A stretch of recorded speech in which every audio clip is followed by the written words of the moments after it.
Run. To it all the time. Yeah, it was a great.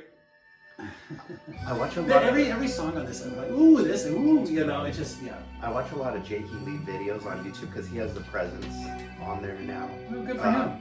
And he'll sit there and show you how to play Bark at the Moon, and you realize that I've been playing that song wrong all these years, thinking I was doing it right, but he's a pretty advanced guitar player. Oh, you think? And we think that we're playing his parts right, but there's something weird about all of it. And he shows you, it's like, damn, I would have never figured that out until you see him play it. It's pretty. Watch some old Badlands concert footage, and that hair is just fucking flying. Yeah. But he's a maniac on the stage, at least back then. It was, he's done that. He did Red Dragon. I know recently he had some health concerns, being shot while walking the streets of Vegas. Who knew? Yeah. But he survived. I understand he's recovering and doing well. Amazing. Yeah. The guy can't fucking be killed, you know. But he did this. He did The Ultimate Sin with Ozzy, and then he got booted. And who knows, you know. Ozzy's made some really crazy decisions over the years. For me, it's Randy first, and then Jakey, and then Zach. Yeah. I won't even consider Tony in that. That's probably not fair because it's totally different. Tony is the godfather of metal. He's psychedelic. He wrote every fucking great riff that has ever been written. Yeah. You know, and everyone's just trying to be like him. Yeah. But for me, it was Randy. I mean, that to me was the first, I think, realization as a 12 or 13-year-old that it was like, this instrument is capable of so much more. Yeah. You know. Totally. And the stuff that he would do, you know, just, I remember the first time I heard Diary of a Madman, the first time I heard D, you know, just his acoustic work was just phenomenal.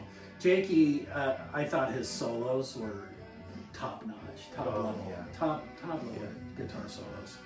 I enjoyed the album. I really did. Jake's a rock star. Yeah. I mean, he's a you look up rock guitarist and you're gonna see a picture of him. Yeah, he's a badass motherfucker. He really is. I liked Ultimate Sin. I liked Ultimate Sin too. I didn't like it as much as Bark at the Moon, but there's some good songs on it too. Yeah, I think if you went back and listened to it again, you'd probably appreciate it a lot more. Because it was, for me, it was one of those ones that was it was lower tier. And recently, it was a slow day, going through the vinyl. I was like, oh, popped it on. I was like, oh, this is actually a really good fucking album. There's a track on there called Never Know Why. It's one of my all-time favorite rock songs. The guitar on there is just, it is so fucking cool. Great song. Yeah. Great song. Killer of Giants.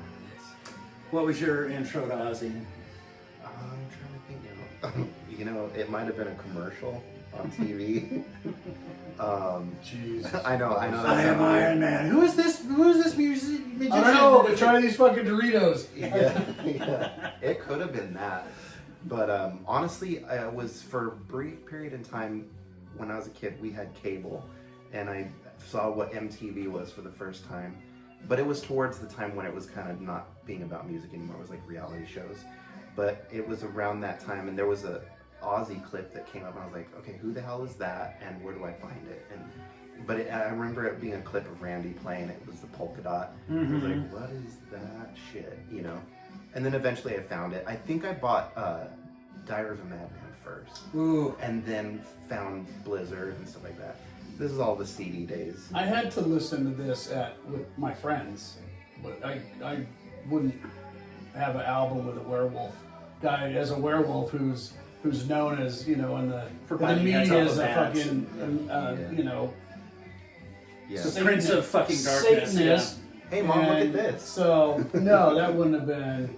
I would have probably been allowed to have it, but I would have got lectured and it would not have. So I didn't buy it until I was like in high school, and I heard this when I was, you know, probably middle school, but I would have to listen to it with my So friends. you grew up in a house where you weren't allowed to listen to this kind of music? Not, I was allowed, okay, but when I really started getting into it, my mom was not very happy with it at all. And I wasn't even, I was like straight A student.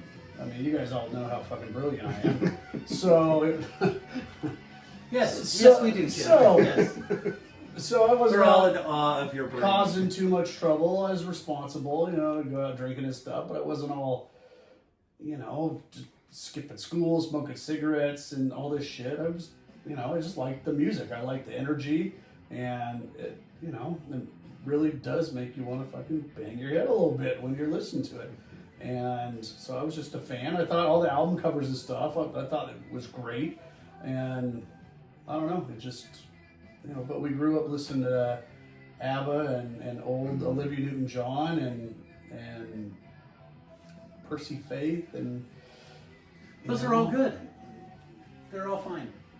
But this is some great fucking music. So Yeah. I grew up in a house where I think by the time this stuff rolled around, my parents had given up all hope on me. So at that point, they're like, whatever. I mean, just you were 4. Just graduate, please. That's all we ask. Just please graduate from high school so you can get the fuck out of here. We don't care what you're listening to. I'm gonna graduate. Yeah. I'm getting me an education. I'm gonna go to the library and get me an education, motherfucker. Yeah, it was they didn't understand it, didn't appreciate it, but they left me alone. I don't think they liked how much money I was spending on music, because I had jobs. I always had jobs, and I would get my paycheck on a Friday and come home from work with a stack of albums, and they'd be like, what happened to your paycheck? Because the next day I'd be like, can I borrow $5 to go to the movies? They were like, didn't you just get paid? And I was like, you saw that stack of records, didn't you? Like, well, come on, because it was the first thing I did when I had money. I didn't buy clothes. Same. I didn't buy shit for my girlfriend. I went out and bought fucking records, because I was like, this was my drug. And I think they realized that pretty early on. I remember having that talk with my dad where he's like, are you doing drugs? And I'm like, yeah, but I'm getting them from you, so don't worry about it. Yeah. I'm not spending money on it. It's like a commercial. I learned it from watching you. Yeah. No, I mean, it was just like, look, are you doing drugs? And it's like, not the hard shit. And they're like, all right, just don't fuck up, please. It's like, got it. I got this shit. Golden. Oops. But I mean, at that point, they're like, fuck it. Just stay out of jail. Please graduate high school. That's all we're asking. And I did. I stayed out of jail. I graduated high school. I had a kid by the time I did. But whatever. Fuck, rock and roll lifestyle, baby. Yeah, That's right. So The only difference is you stuck around. I did. We're still together all these years later. Love of my life. But yeah, and she lets me still be a kid, jump around, playing the guitar like a dipshit 15-year-old.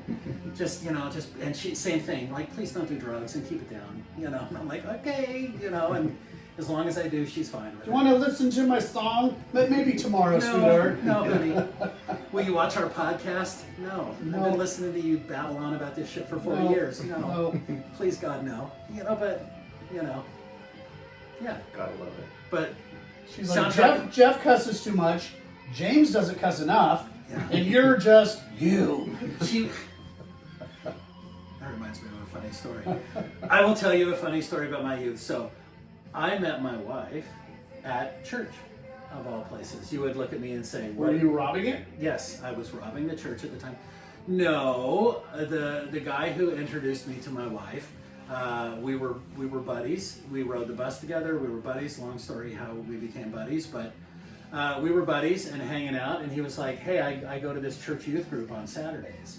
Do you want to go with me?" And I'm like, "Okay, fine." And so I went with him.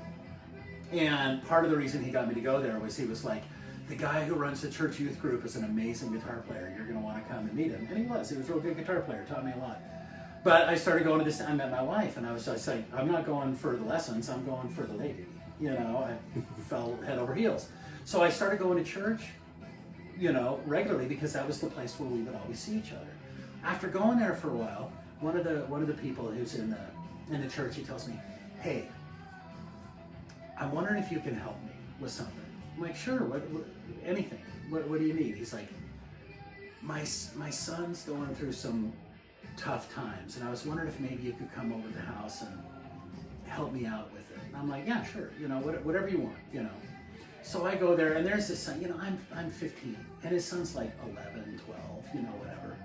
And I get there, and his dad is just laying into this poor kid. He's like, "Your grades are terrible, you're disrespectful to your mother, I don't like the choices that you're making Wait, with your is life. this a twisted sister? You worthless in your week! Yes, you know, and he's laying into this poor kid. And I'm kind of standing there like, what the fuck is my job in all of this, you know?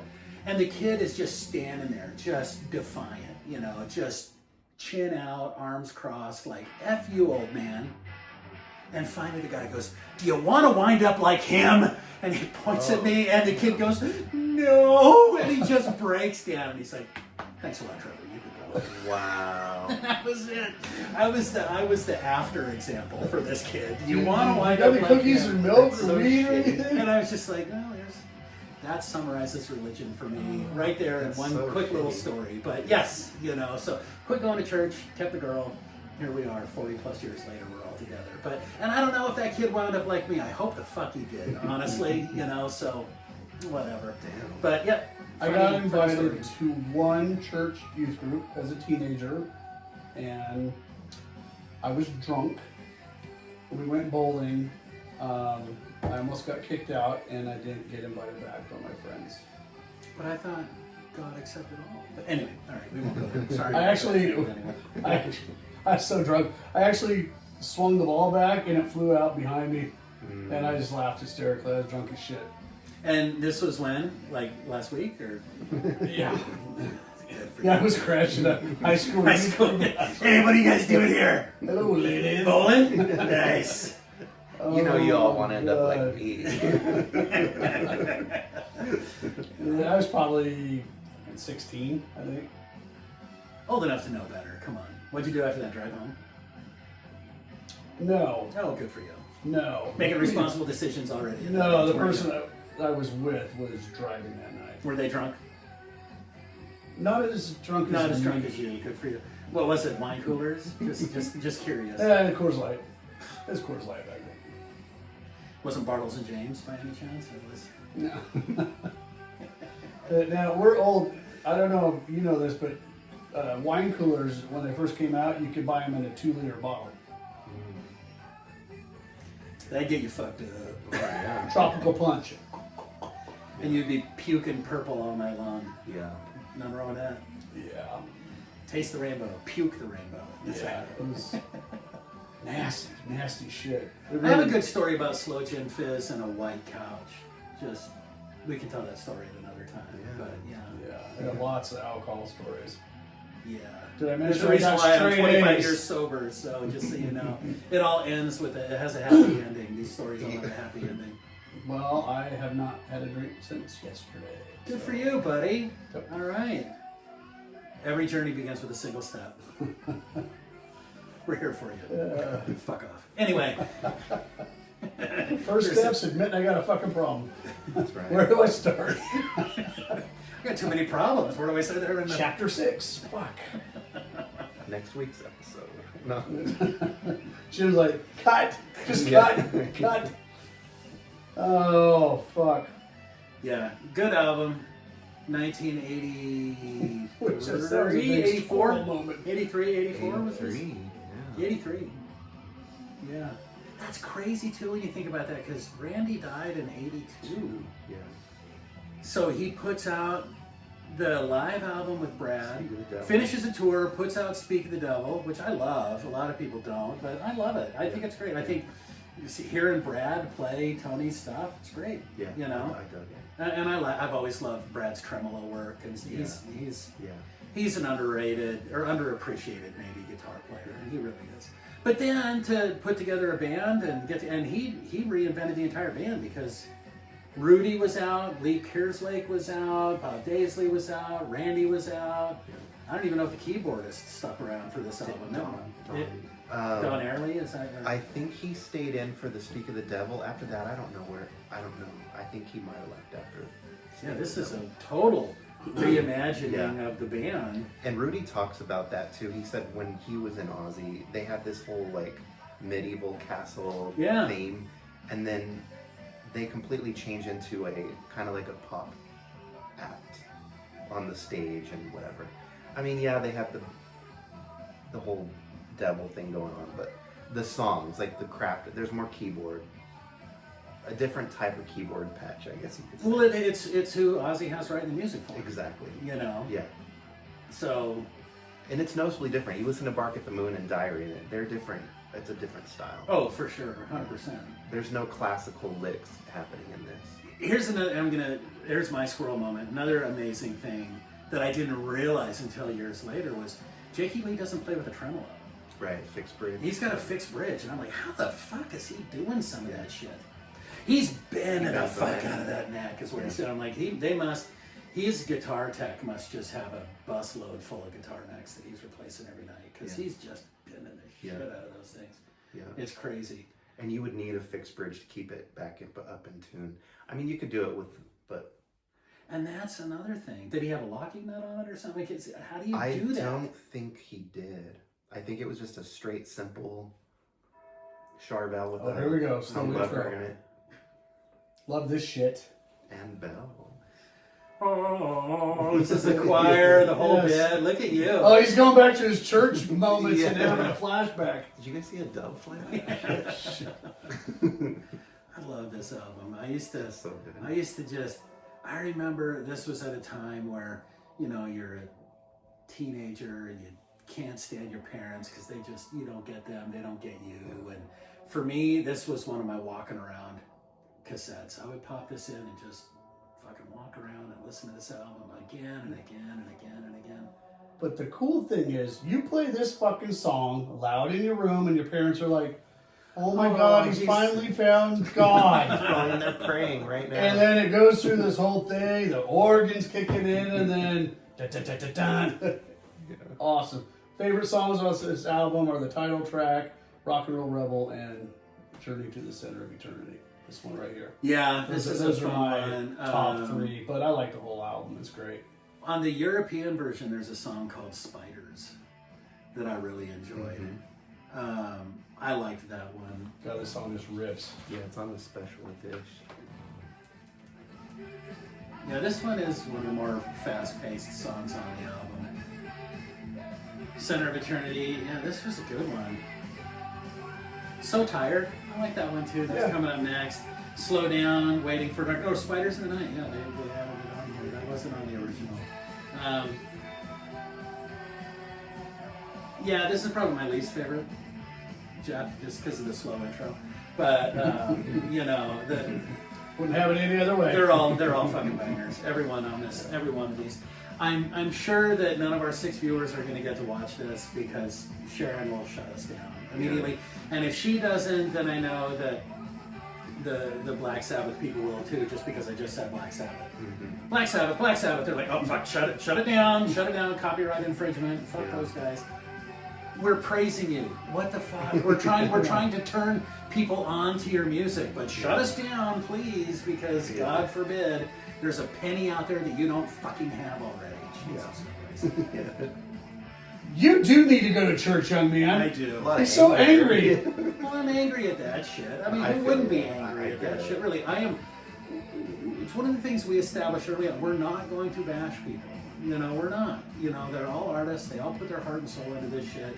They liked it enough that they wrote it, they worked it out, they spent money producing it, pressing it, and putting it out there. It's got their blood, sweat, and tears in it. I may not like it may not be for me, but I'm not going to bash it.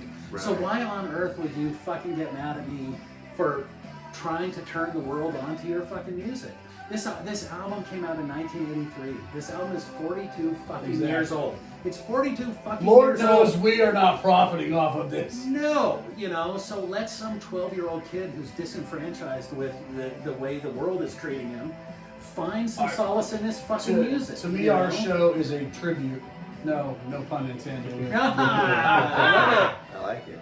A tribute to all these groups. And like last week when we're talking about YMT, yes, I half expected Dave Meniketti to get hold of me on social media and thank me for all the praise. It was probably because of the visible donor, honestly, Jeff. So I shouldn't have wore sweatpants. Yeah, it's okay, but you're fine. I didn't mind. Just saying. I thought it was cute. No, right. It's like we are singing the praises of all of these people out there. It's reliving our youth and being a fanboy, but. And I hope that there's relive our youth. I do it every day because it's some music I listen to still. I like the fact that Jim, you're 10 years younger than us, and you've got an old soul when it comes to music. You know, I mean, your musical boundaries, you have none. Yeah.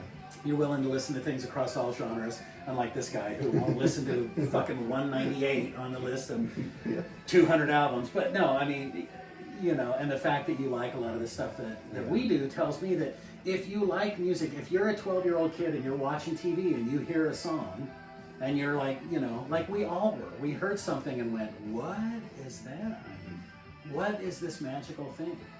I remember, as corny as it may be, like, I remember, you know, I knew who Van Halen was, and I had heard Van Halen, and for whatever reason, it didn't resonate with me when I first heard it. We're talking about 1979, when I'm 9, 10 years old. It just didn't resonate with me. But then all of a sudden, in 1982, Thriller comes out, and I hear this guitar solo on Beat It, and I was like, what the fuck is that? I had never heard anything like it in my life. Well, that's Eddie Van Halen. You mean that band, Van Halen? I've heard of him, but I don't really... Yeah, that guy. Well, I need to dive into this shit, and then find out what the fuck have I been missing. So if there's some kid right now who, you know, heard a clip of an Ozzy song on a commercial, because Sharon will make money off of that shit, you know, and then we're talking about it, and they find this show, and it's like, hey, guess what? These old farts, you know, they like some good fucking music, you know. Maybe we should. Is that why you quit drinking? Because you were gonna hunt down Sharon Osbourne to beat the fuck out of her? No, I'm sure if I met her, I would be delightful. I would be nothing but a gentleman until she turned around, and I call her a slut. But you know, I just think it does rub me the wrong way, you know, that, you know, you quit making money off of record sales a long fucking time ago.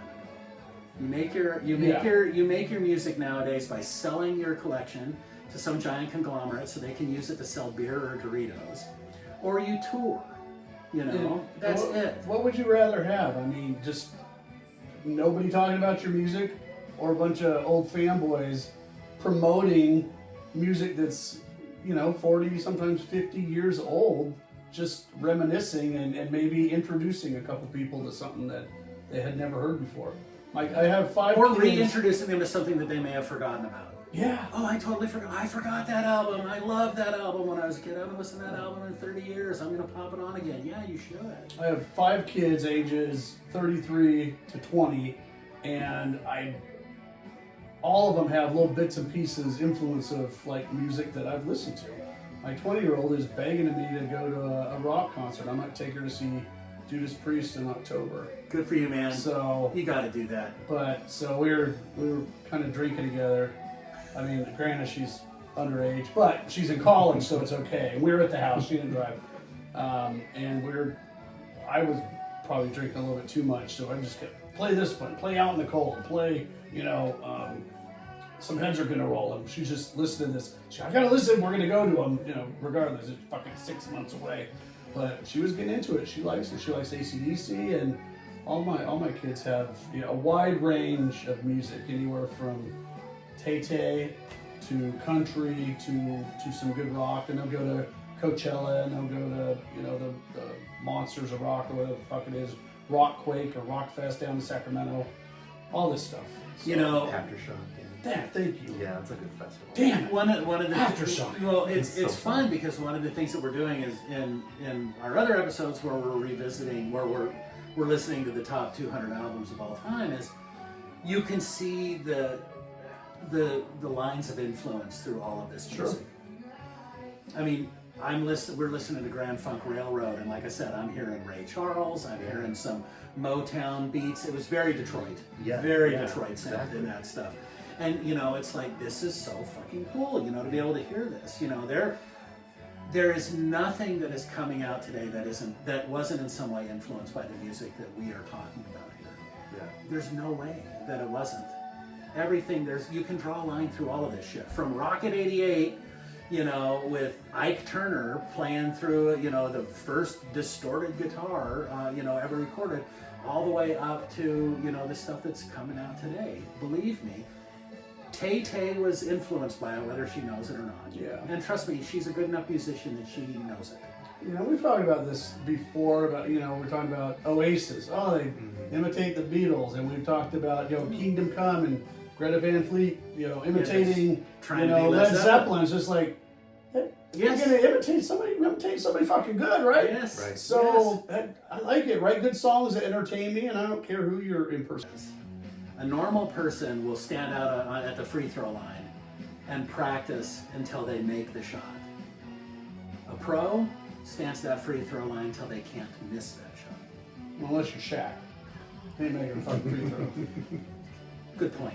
But I mean, I think that's just the thing. It's I like, get the analogy. I would practice a song until I could play it. I wouldn't practice it until I couldn't play it wrong. I would just practice until I could play it. That's good enough. Yeah.